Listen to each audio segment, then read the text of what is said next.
Fala, craques! E a seleção brasileira, hein? Perdeu para a Colômbia em mais um vexame do time de Diniz. E após mais essa derrota, a imprensa caiu matando em cima do Diniz e da seleção brasileira. Tem que analisar o que está acontecendo no jogo. Quer analisar só o resultado? A pior apresentação de uma seleção brasileira em eliminatórias. Que decepção a seleção brasileira.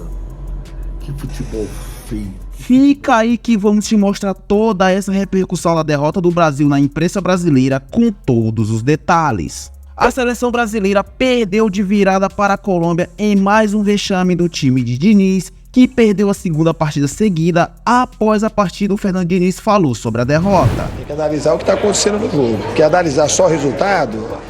A equipe perdeu 2 partidas e isso é muito ruim. Mas eu acho que o tanto que o time mexeu, as mudanças que teve da Copa do Mundo para cá, o pouco tempo para treinar, eu acho que tem que levar em consideração isso e olhar para o lado positivo das coisas positivas que teve hoje aqui. Então, acho que as coisas para corrigir hoje elas são mais fáceis de serem corrigidas do que aquelas que a gente precisava corrigir do Uruguai para cá. Porque criar é sempre mais difícil do que a gente corrigir os aspectos defensivos. E a gente vai fazer de tudo para corrigir. E provavelmente contra a Argentina, a gente não tem garantia que vai ganhar e que vai perder. E eu falei isso quando ganhou o título da Libertadores. Olhar só o resultado é uma coisa que não me interessa muito. Eu acho que a equipe ela vai evoluindo aos poucos. E a tendência da evolução, de você jogar bem, no caso de hoje, corrigir os aspectos defensivos, é que os resultados começam a aparecer e quando aparecer de uma maneira consistente. Mas quem está bastante irritado com a seleção e o Fernando Diniz é o ex-narrador Galvão Bueno, que detonou o Fernando Diniz e a atuação da seleção brasileira. Se liga aí no que falou Galvão Bueno. Você deve estar se sentindo como eu, que gosta de futebol, se ama o futebol, se ama a seleção brasileira e a história da seleção brasileira e da camisa da seleção brasileira, seja ela amarela ou seja ela azul, nesse jogo contra a Colômbia, tem muita glória, tem muita história. E não é essa história que está sendo construída agora, porque essa história conta que, pela primeira vez, a seleção brasileira perde 2 partidas seguidas em eliminatórias de Copa do Mundo. Que, pela primeira vez, a Colômbia consegue uma vitória em cima do Brasil em eliminatórias de Copa do Mundo. E olha, querem saber? 2-1 foi pouco.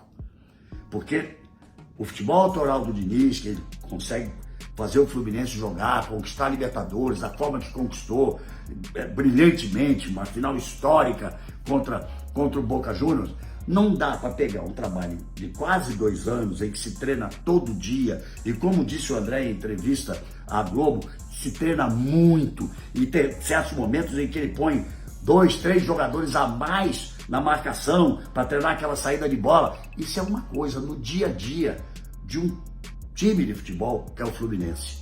Não na seleção brasileira, quando ele tem 2 dias para treinar, para enfrentar a Colômbia em Barranquilla, com calor, com umidade. É um horror jogar lá em Barranquilla. A última vez que o Brasil ganhou da Colômbia, na Colômbia em eliminatórias, foi em 2003, 2-1. Um gol do Ronaldo Fenômeno, um gol do Kaká, e outros tempos e outros jogadores, né? Então, não dá para escala 4 atacantes. Vambora, 2 volantes, 4 atacantes. A Colômbia tinha 5 no meio campo. O Brasil teve domínio 5 minutos do jogo. Uma jogada do Rafinha no início, um toque de calcanhar, um cruzamento, uma chance do Vinícius de cabeça, depois uma boa jogada daquilo que o Diniz imaginava que pudesse acontecer. E ofensivamente eles poderiam mesmo fazer aquilo, uma jogada do Vinícius Júnior com o Martinelli, um bom toque de um para o outro, um gol, 1-0 Brasil aos 4 minutos do primeiro tempo. Acabou. A Colômbia dominou o resto do jogo inteiro. Foram, agora não me lembro se 23 ou 26 finalizações da Colômbia contra, sei lá, 10 da seleção brasileira. 2-1 foi pouco. A Colômbia merecia até um resultado mais amplo. Então, não dá para ser assim. Não dá para ser assim. Depois do jogo contra o Uruguai, eu disse, não temos time. Agora, depois da derrota contra a Colômbia, eu repito, não temos time. Depois do jogo contra o Uruguai, eu disse, talvez tenha sido a pior exibição que eu vi de uma seleção brasileira em eliminatórias. Agora eu repito, essa talvez tenha sido pior até do que a do Uruguai, a pior apresentação de uma seleção brasileira em eliminatórias. Então, Diniz, calma. Vem a Argentina no Maracanã. Tá bom, o Uruguai ganhou da Argentina lá em Buenos Aires, lá na Bombonera, por 2-0. Argentina é campeã do mundo. Diniz, calma. Não dá para jogar dessa forma. Não dá para jogar dessa forma, porque nenhum time vai conseguir jogar dessa maneira sem treinar, como você faz com o Fluminense todos os dias e treinando sempre muito duro. Olha, triste, muito triste ver o que está acontecendo com a seleção brasileira. Vai classificar para a Copa? Claro que vai, né? Mas com 5 rodadas, está em 5º lugar, está atrás da Venezuela. Deu, por hoje chega. Quem falou também sobre a derrota da seleção brasileira foi o comentarista Benja, que também não aliviou e fez duras críticas a Fernando Diniz. Meu Deus do céu, cara. A Colômbia ganhou de virada do Brasil. Pra quem ligou a televisão lá, chegou em casa à tarde, o de amarelo era a Colômbia, hein? O de azul que era o Brasil. Gente do céu, cara.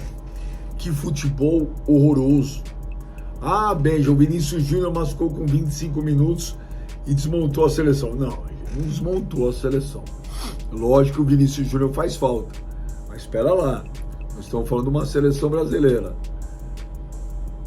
O Brasil fez 1-0 com o Martinelli.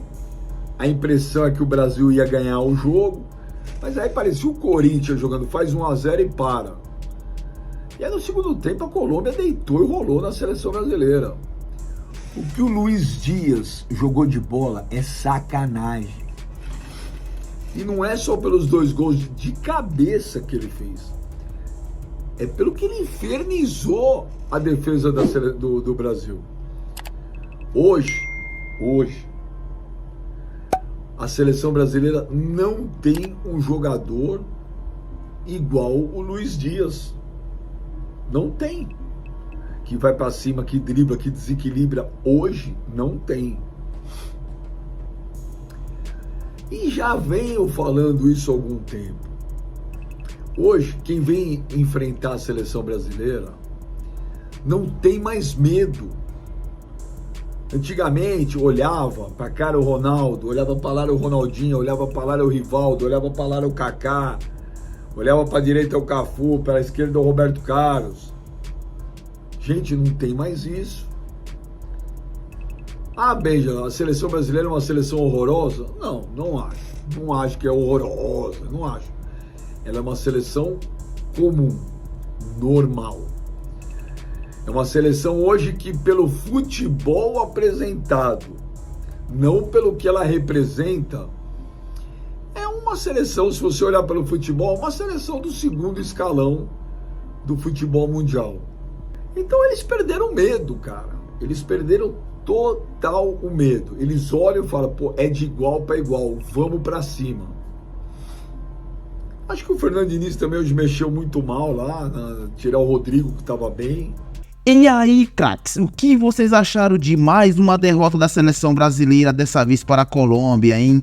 Mais um vexame do time de Diniz, 2ª derrota seguida para a conta da seleção. E o que vocês acharam das falas duras do Galvão Bueno, detonando a seleção mais uma vez, hein? Concordam com ele? Agora deixa eu te perguntar mais uma coisa. A seleção brasileira corre o risco de ficar fora da Copa do Mundo? Quero muito saber a opinião de vocês sobre tudo isso aqui nos comentários. Mas antes, não se esqueça de deixar bastante like nesse vídeo, se inscrever no canal. Até mais. Falou, craques!